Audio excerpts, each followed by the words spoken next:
the Western society, claiming to uplift the woman, when it speaks about women's liberalization, it's nothing but a disguised form of exploitation of a body, deprivation of a soul, and degradation of honor.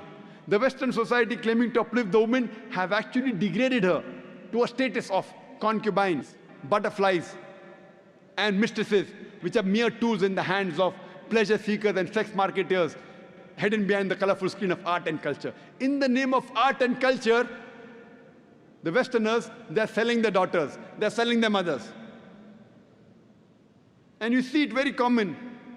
In most of the ads, invariably, you have to find a woman. You see an ad of a motorcycle. How many women ride motorcycle? Yet you see a woman in the ad of motorcycle. In the ad of a car, percentage-wise, a small percentage of women drive cars.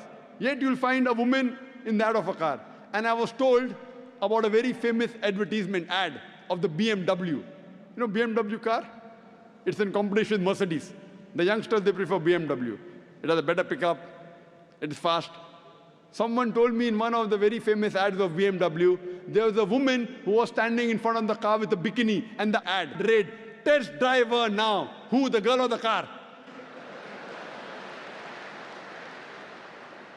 So in the name of women liberalization, they are selling their daughters. They are selling their mothers. We love our daughters. We love our mothers. We love our wives.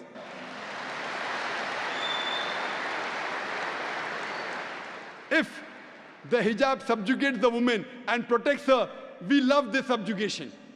We love this subjugation and we love this protection.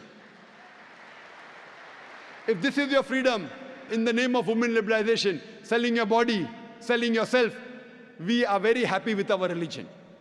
Islam has prescribed women hijab to protect her and to uplift her. And we see today the same thing is happening in the Western world. Same thing what happened in Greek civilization, Roman civilization. Women, in the name of liberalization, art, culture, modeling, fashion, TV, all this you see, what are they doing? Going back to the old age.